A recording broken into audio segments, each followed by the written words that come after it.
Welcome back to Beyond the Cards, a Redbird podcast, your monthly podcast bringing you the payments news that you want to hear, and frankly, the news that we want to talk about. So we've got a really interesting episode today. I think one of the main things that we are going to be talking about, and it's the thing on everyone's mind, is the recent news regarding the Visa Mastercard settlement, which is a litigation that has been going on. I think technically it qualifies as a millennial in age at this point because I think it started in 1995. But that is going to be the main focus that we are going to talk about here in the front half. And then we're going to talk about something a little spicier, which is, maybe some have heard, maybe some don't hear it as often, but we tend to hear this concept of Gen 1, Gen 2, Gen 3 acquirer being thrown around. And we don't really know what that means. So we want to dive into who gets to call themselves a Gen 3 acquirer and what does that really even mean in context of the entire acquiring landscape. So are we all ready to talk some Visa Mastercard news? We are. Let's go. So let's just jump right into it. So I believe a few days ago, Visa and MasterCard announced, seemingly out of the blue, that they had reached a settlement with merchants in the U.S. This has been a long-going antitrust settlement case. There's a lot of different moving parts to this, but I really feel this latest part was something that really came out of the blue, which is Visa and MasterCard agreeing to reduce interchange rates, but also cap rate increases for, I believe it's 5 years. Is it 5 years? Yes, it's 5. Okay. Which is wild to me. I know, and it's a massive amount, 30 billion, right? Yeah, that's what they're estimating. Yeah. I mean, far more than the other one. So the thing I'm very curious about is it's quite vague still. I think they're saying it's going to average roughly 4 basis points on the reduction component, which will be interesting to see how that's applied. Yeah. I mean, they're not specifically saying all interchange rates will be reduced by 4 basis points. Like, they're not saying that. They're just saying, on average, you should anticipate a 4 basis point reduction in your interchange cost, which, I mean, I think to us, that means that, will some rates still kind of go up? Hard to say, but what rates will go down is probably the more important piece here. Will it be a balancing act across merchant category codes?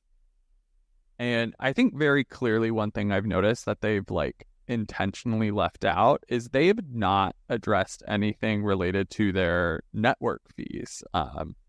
For European listeners, scheme fees. They haven't said anything about capping those.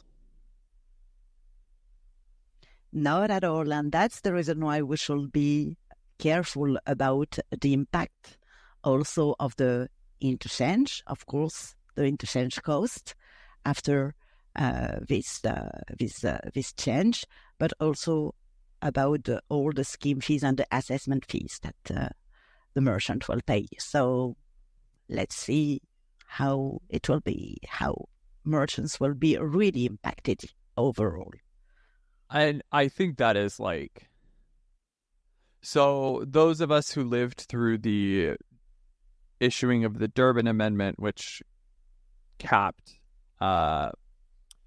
interchange for debit cards issued from banks with greater than 10 billion in assets, we saw that doesn't necessarily always trickle down to the small, mid-sized businesses. And I think definitely the people who are going to be the biggest receiver of benefit is going to be the largest merchants out there, right? Who have, very straightforward pricing models. But, if you're thinking about it from a small business perspective, if you signed up with a provider that's like, hey, your base rate is for card present transactions is 2.20% plus 30 cents. Is that going to go down 4 basis points? Is it going to be 2.16 and 30 cents? I think that's where you'll see that, sure, these interchange reductions are going to get passed through, but that's the key term, right? This is only for people probably on pass-through. To me, I don't see any requirement for anybody on a bundled rate structure to receive any benefit. Right. And there's still not going to be necessarily a regulation. They can say that the rates have certain cap requirements and certain rates are required to be technically reduced, but they make mention of impact on small businesses, et cetera. But there's just so much being left kind of out there to be decided in terms of how it will apply to the small businesses that I think you hit it when you said, will you actually see this? Are you going to have, that relationship or that acquirer that passes it through, or will it be not necessarily shown on your statement or your merchant report, or will there also be additional other fees? There's nothing in here that doesn't say there's now a new transaction fee or something of that nature. Yeah, I mean, again, we all remember the fixed acquirer network fee and the Mastercard location fee and how quickly they seemed to come about after Durbin was introduced. So, they've left a window open for themselves to continue to add network fees, increase network fees. But I think, some of the reporting that I've seen come out, I think is really kind of mixing a lot of different aspects of the settlement. So I've seen reporting that said, merchants will now be able to charge fees for customers using rewards cards, and are rewards going to change because these interchange rates are going to be reduced? So what are the issuing banks going to do with people's rewards? And I think that while those topics are important, right, they stem from aspects of this antitrust case from a lot longer ago, right? Surcharging has been around since 2013. You've been able to do that for a long time. But let's also notice who's not included in here, right? Discover's not mentioned. So Discover's not going to have to do anything with their interchange fees. Are they going to choose to decrease with Visa and Mastercard? Are more banks, because Discover is not listed in this, are they going to maybe potentially issue more under Discover because they have no caps? And also Amex isn't included in this, right? American Express not going to do anything. Right, American Express will never do anything. But I guess I'm curious to know, with the previous settlement that was just out that we were talking about in our previous, will that have any effect? Because I remember in that settlement, you couldn't opt in to do any other settlements between Visa and MasterCard. So will that apply here, or will that kind of be, granted? I think the difference is too in the funding portion, right? That's a settlement that the Visa Mastercard settlement we talked about last time is a settlement where you actually have to apply for the funds, where this lawsuit will require the card networks to provide that reduction And that's how, so I would assume it will apply to everyone. So technically you can be participating in both. No, but, supposed to apply to everybody. Well, no, exactly. It's pretty vague. Exactly. Are they going to who's going to get these? Right. Going to see these rate cuts? Yeah. I like how our European colleagues are like, our interchange has been capped at 30 basis points and 20 basis points for debit since as long as we can remember. We don't have this volatility. But I think it's important from a European perspective, right? Because if you're if you have any type of U.S. operations, right, this has to be immediately on your radar. Oh yeah, absolutely. And by the way, on that basis, I think one of the things that came to my mind when I saw this article is that, in payments and in most of the financial industry, the devil is in the details, as we say. And as long as we cannot really know where those basis points are coming from, who is assuming the loss, if any, and it's so complex to audit anyway. So Visa Mastercard will be always able to say, yeah, on average we are reducing the pricing, and no one can check. Anyway. So yeah, I think it's important that merchants have monitored the fees that they will be paying once this comes into effect. And yeah, for Europeans, definitely that's something they will be interesting to know about. They have the experience of regulation in the European region, but still not very, from regulatory perspective, this is far from being clear and concrete.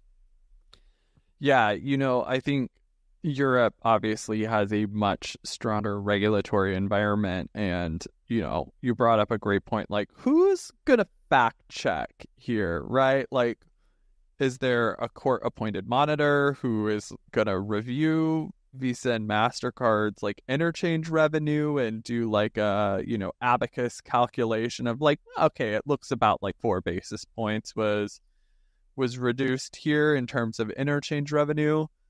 Like, you really do have to be looking at this. And again, I think the kind of crazy thing is I just don't think the small businesses are going to get any real benefit out of this. I think if you are on a simplified pricing model, you're not getting this, right? You're already not getting benefits of the debit card regulation, right? I rarely see a bundled rate structure or simplified pricing structure that calls out regulated debit cards of being like, yeah, it's X% plus X cents, except for these debit cards, which we will charge you at 5 basis points and 22 cents. So small businesses really just do not get a lot of benefit out of this. They haven't been getting benefit. There's no requirement for acquirers to change those pricing structures. And so I just don't think those small businesses are going to get any benefit. Yeah, all the more it will be very difficult for them to check it because of the pricing model that their acquirer will apply in general. I mean, it's more and more rare that their provider apply an interchange plus model for the small businesses.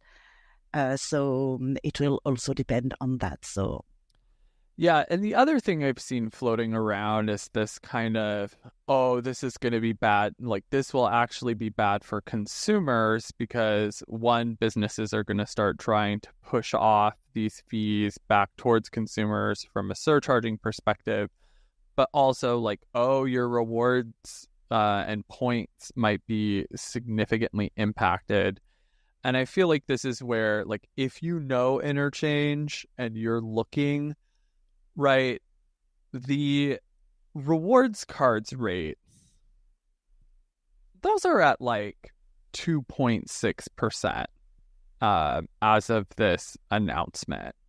There's some ways to get those slightly lower, but they had just recently increased 10 basis points. They used to be 2.5, and I think that was all done in calendar year 23. They went up from 2.5 to 2.6, right? So if, let's say, rewards cards are going to get hit with this 4 basis point decrease, they're still more expensive than they were at the beginning of 23.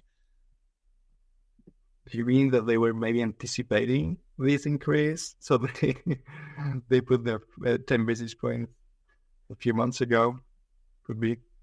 I mean, rewards cards have been increasing their rates at a pretty rapid rate. Like, I remember when they were not that expensive, when they were closer to your traditional cards, but if you're going from 2.6 to 2.54 and they used to be 2.5, I think it would be very underhanded for banks, issuing banks, to say that this is going to significantly impact their ability to give consumers rewards. Because it's like, I don't think so. I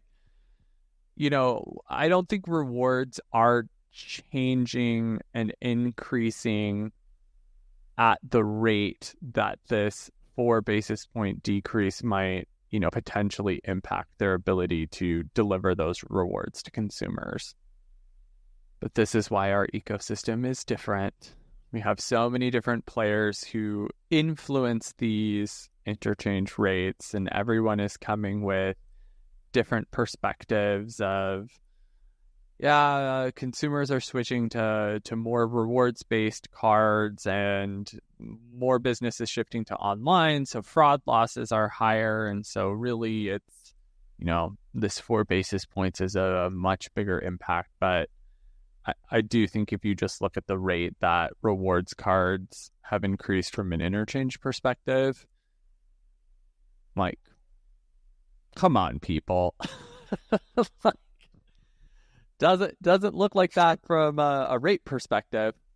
The other item that's mentioned a little bit between these articles too is just like, oh, now we're allowing, this is going to allow more opportunities for surcharging, when I think you mentioned earlier, Dan, that's been available to the merchants this whole time.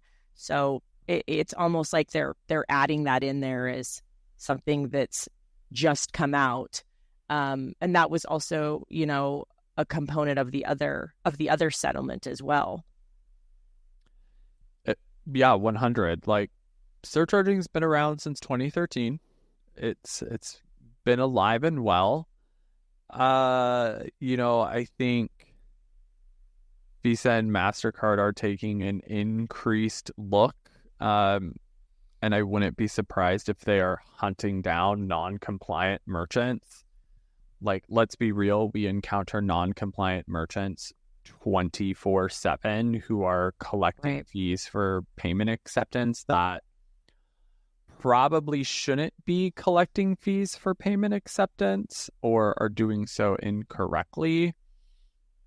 And again, right, let's also remind our listeners that Amex is not included in this, and Amex still contains anti-steering provisions within their contracts. This is probably going to bring a little heat to that, though. I think Amex might have to review that again. I don't know if it'll change their view by any means, but good luck with that. As a reminder, the Supreme Court of the U.S. upheld Amex's anti-steering provisions in their contract, and that Supreme Court was less conservative than the current slate of justices is considered.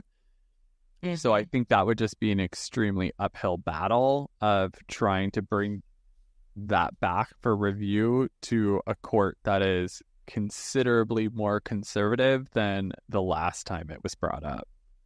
True. So I guess really what this means is it does seem like there is some level of good here, right? Capping fees for 5 years is pretty significant. That is a long time to cap fees. And that's important because a lot of things are based off of, what are those rates going to do over time? And so I think that is really, really positive. It is kind of like, here's what's wild to me, is we're like on the eve of the April 2024 network release, right? So from what I had read was that the cap will be at the end of 2023. So are all of those potentially proposed increases to interchange, are those like now null and void? Do we have to watch and make sure that there wasn't any increases for April? And like, what recourse is there even if there were? Would they just say like, oops, sorry, we forgot about our own release? That is a good question. I guess that's more to come because like this article is very vague. You don't know what is going to be capped. I'm curious to know, as you said, what's going on with the network fees, because the question is, are you going to recover that fee somewhere else? Are you going to slide it somewhere else?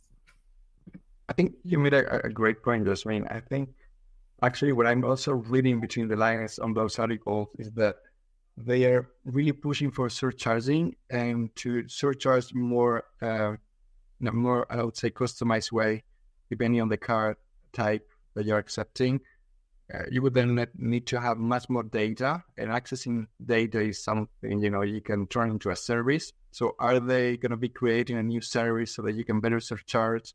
And ultimately, they will be making even more money, and the consumer will end up paying for those additional charges eventually. So yeah, curious to know who's going to pay for that and where those fees will be coming from.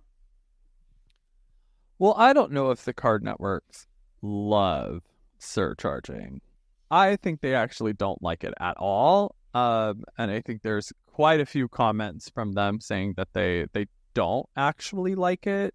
I think they just ultimately relented and said like, okay, fine, you can do it. Like, but keep us out of the picture, right? Like, we'll set up some regulatory compliance from our side that'll make it pretty hard for you to do. And hey, guess what? There is still this kind of legal moray around states and the different laws in the states that you have to navigate that to this point remain still very unclear to a lot of merchants and honestly to a lot of legal scholars writing about like, okay, if you're a business in a state that allows surcharging, right? Let's say you're located in Texas and a customer from Massachusetts is physically shopping in your Texas location.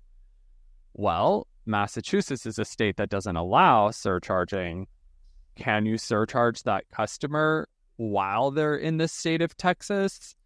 Or, is it against the rules? Is it only against the rules if it's an e-commerce transaction and that customer is staying within the state lines of Massachusetts?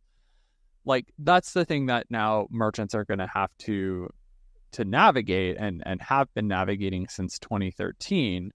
So it's, to me, it's kind of like a red herring of like, but just remember, we're allowing you to pass those fees off to your your customers. So like, leave us alone. We've done our part. All in all, I think to say that this is definitely something to watch. It's definitely something to see how quickly it starts to take effect. And again, I think we've seen this in the past of like, this might not mean that all rates go down 4 basis points. They've only committed to lowering interchange revenue by 4 basis points. Even their cap, right, is how is that cap calculated? Is it technically a cap of all interchange fees? So now is really the time, if you have a dedicated payments analyst, to like tell them to really start watching like a hawk. Okay. Should we talk about my other favorite subject now, which is, who's a Gen 3 acquirer? Oh, let's switch to it. All right. So you may have been hearing this in sales pitches. You may be seeing people tout where they land on either Gartner Magic Quadrant or the Forrester Wave report and saying like, I'm a Gen 3 acquirer. I'm not like this Gen 1 acquirer over here. And like, that seems to be an extremely arbitrary definition, in my opinion.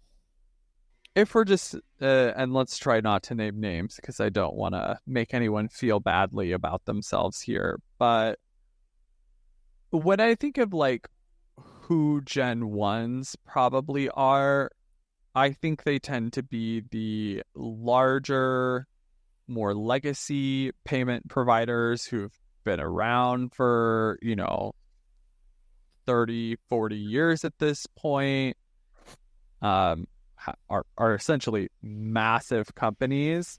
But when I think of like who Gen 3 are, I definitely think Gen 3s tend to be newer. And I would say maybe a hallmark for me of like who's going to call themselves a Gen 3 acquirer is I almost think that you can tell by the checkout experience.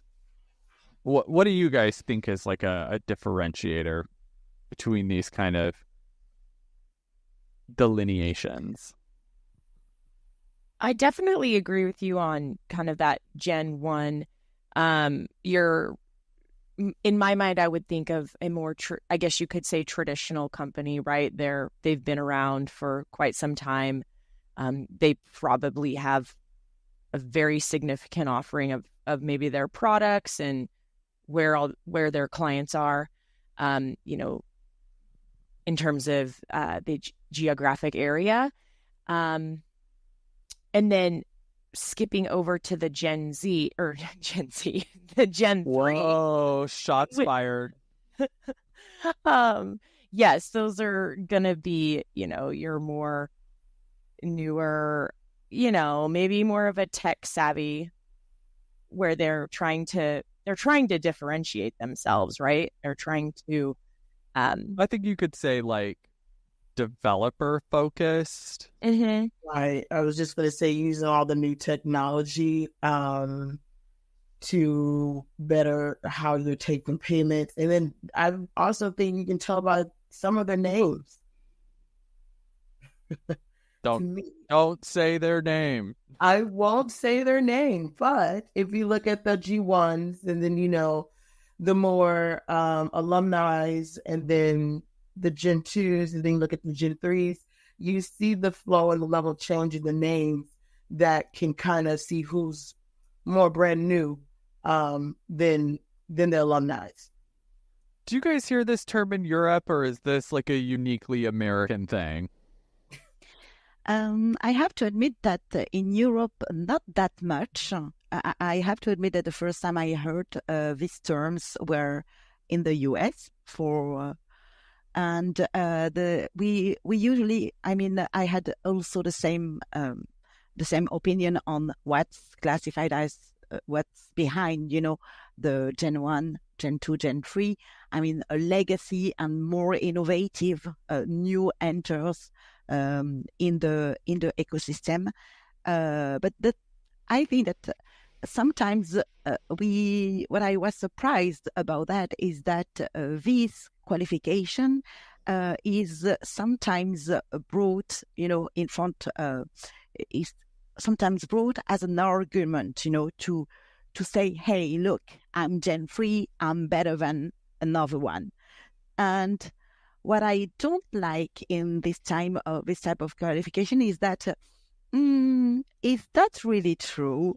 Can we consider that Gen 3 are the best, or shan't we reconsider, the needs of the merchant in terms of a partner when he wants to have a dedicated partner? Because we have also big companies that are legacy and maybe they're better, and they're rather fit with more legacy, acquirers. So I don't know. I'm quite debative, around this question, and it always makes me smile. Yeah, I would say that I agree with you guys. Gen 1 is actually the first players in this landscape. So they created the industry. They've been here forever. But and then Gen 2 was sort of those that were the challengers at some point, and they became the ones that remain alive, that became global as well, and could compete with the Gen 1 providers. But then the question, when it comes to Gen 3, I think this is a funny one, because there is the the perception that Gen 3 is more innovative and is therefore better, which to me is quite unclear.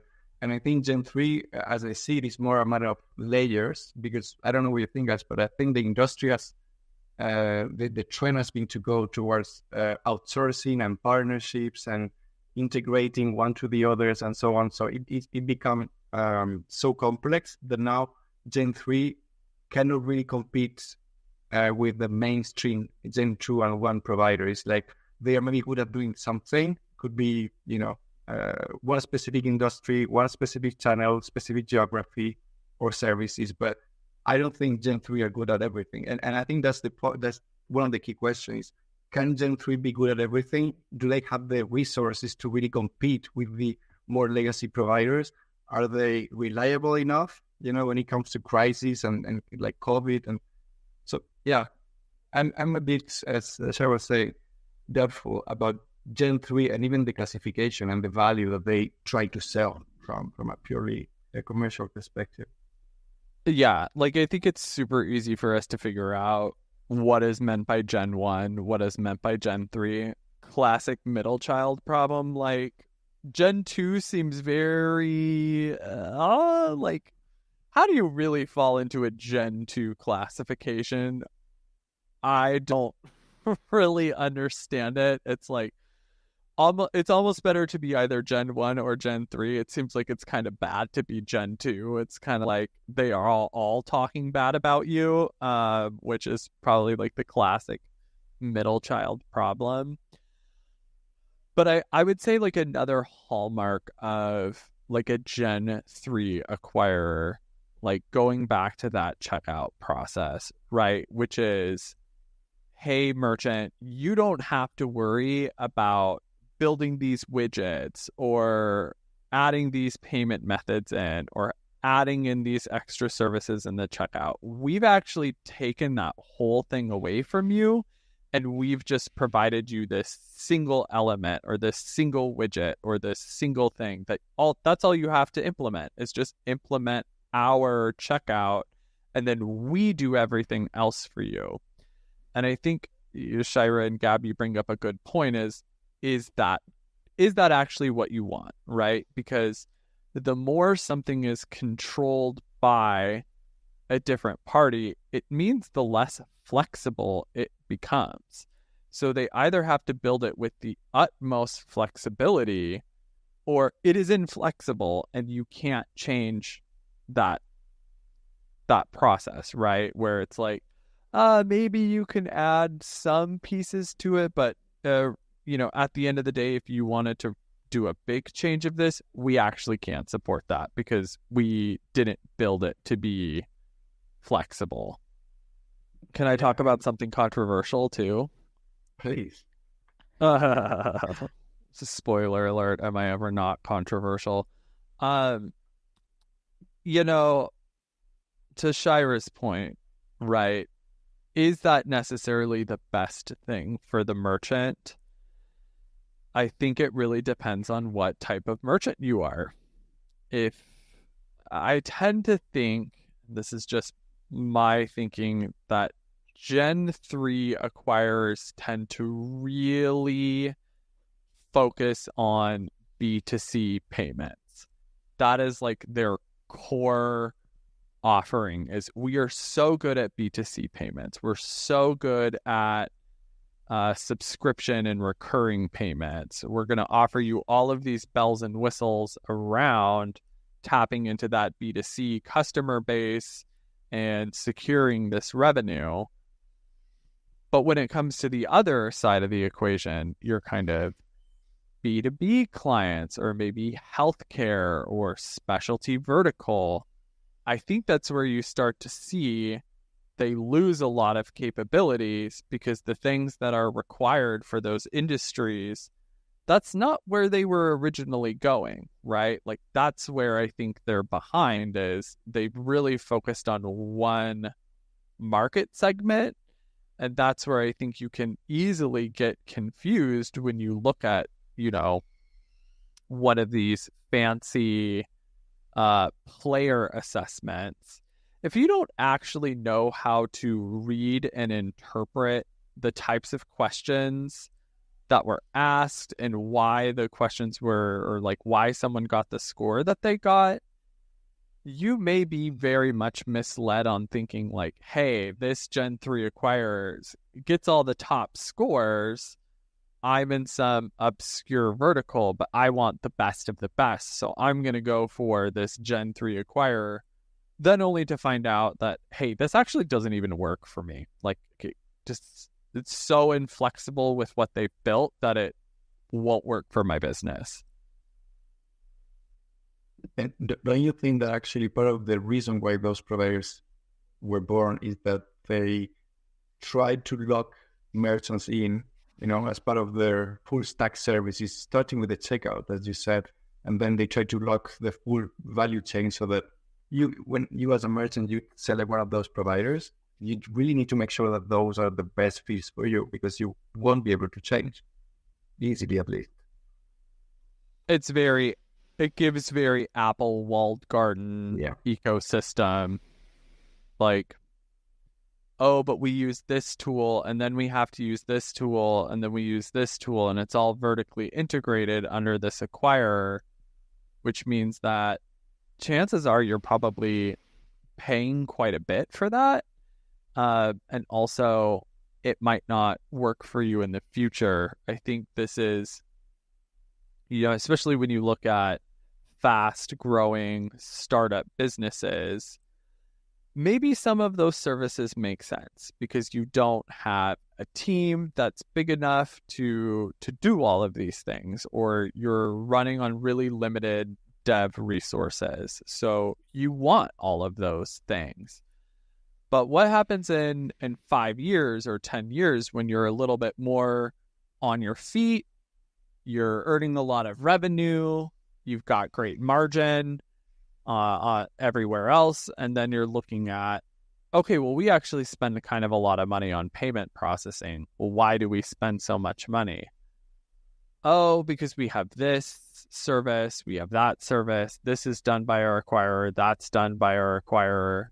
And it's like, to get yourself out of that situation is very difficult. You're so locked in that it can be very difficult to navigate politically internally for any merchant of, well, does Treasury now have a different opinion from customer service, from marketing, from your dev group? That's where I think you start to run into those big problems. If you're a Gen 2 acquirer, reach out to us. We want to know who you are, because I don't know who you are. But would they even consider them a Gen 2? Like, Cole considers what? Like, oh, am I a Gen 2? No, I think I'm a Gen 1. It's like, well, look at the timeline and started your business. Who proudly self-identifies as a Gen 2? And yeah, being Gen 1's not a bad thing. Being Gen 3 isn't a bad thing. Being Gen 2 is not a bad thing. I think our main takeaway here is that, like, these are pretty arbitrary distinctions, and they kind of came up out of nowhere. There's no, like, body of either consultants, at least that I've seen, that's like, oh yeah, here's the demarcations between these, and here's the definitive reasons why. Right, and some of the Gen 3 businesses may even go with Gen 3. I think it's all about what the business is trying to do on a payment scale. But you will find some of these older Gen 1 businesses or bigger businesses that the Gen 3s, as you said before, don't provide what is needed, like the Gen 1s and Gen 2s. There's something missing. There's always a piece missing. To me, one of the potential relatively good definition for Gen 3 would be everything about data, real time, and API. I think if you can access and process any service available, so the ones you base your selection of that provider on, and if you can access all those services, all your data in real time, to me that could fall into something in Gen 3. What do you think, guys? Yeah, 100% agree. I think if you have a developer-centric API that is public, you have maybe a developer community that people can access and ask questions within, that's definitely putting you in the Gen 3 box. And I think to some extent that is good, right? That has really moved the industry forward. Back in my day, I remember when all APIs were kept behind an NDA and you had to sign an agreement before someone showed you their API. Yeah, true. And this is still the case in some of the RFPs that we are still running. And NDAs to see an API when this is something that is, as you said, should be public, because it's the way you access your services there are being sold even public in the website. So you're putting something on the website and then you're not comfortable enough to show your API. Something weird there. Yeah, I think that's just been such a positive movement in the industry, is to be able to have that visibility. I mean, I know we go and look at those public APIs all the time. We love it when they're public because, we can go and see like, oh, okay, we could see how this person would solve this problem, or we can see the feature alive in the API, and we can make recommendations based off of that in terms of people who are looking to see what direction they want to go. So I think that while like the actual label of being one of these G1, G2, G3s doesn't really make a lot of sense, I think them kind of almost self-identifying, or at least some people pointing fingers and saying, I'm this, you're that, has kind of moved the industry forward of being like, well, don't point your finger and call me that. Like, well, I'll just change. I love it. This has been on my mind for like, as everyone on this podcast knows, for like the past few weeks, and it's been driving me crazy. Because it's so important to look through the marketing of what someone is saying, right? And even other, like, I know for a fact that we would not grade some of these people, some of these companies, the same way that a different group would grade them, right? Because when we're looking at these abilities, right, we're also looking at like how practical is their implementation? Do people actually get it done? If so, how long does it take them to get it done? And I think that's where like we're pretty harsh graders. I think we tend not to be like super nice when it comes to grading. But I think from our perspective, it's because we have skin in the game. Like, we need to see that it actually works. We need to see that the team doing the work got it done and was able to get it done right the first time and didn't need a ton of support services. Oh, you know what? That just reminds me. Do you know what I think is another hallmark of Gen 3 acquirers? What? What's that? Having to pay for support. Exactly. I had it in mind. Yeah, of course. This is something. Yeah, this is something that is more. I have the feeling that this is something that is more and more required by the different merchants to be heard, to be understood, to be supported in terms of implementation, understanding the solution, and sometimes those Gen 3 are in front of IT teams or treasury teams or marketing teams that are not that at their ease with with what they have to do. So paying for support is essential, and paying for that, wow. Oh, it's a wild concept to us. We're like, isn't support free? Isn't that what we're paying all these other fees for? Like, why is an extra person, why am I paying their salary when I'm already paying you for other things? Yeah, that's kind of maybe it's not a hallmark of all Gen 3 acquirers, but it definitely tends to be one that pops up more often than it doesn't. Yeah, I would love to say some Gen 2s have a support fee included in it too. So it's more of a Gen 2, Gen 3 new age thing that not too many Gen 1s have that. It's like you're already paying for it.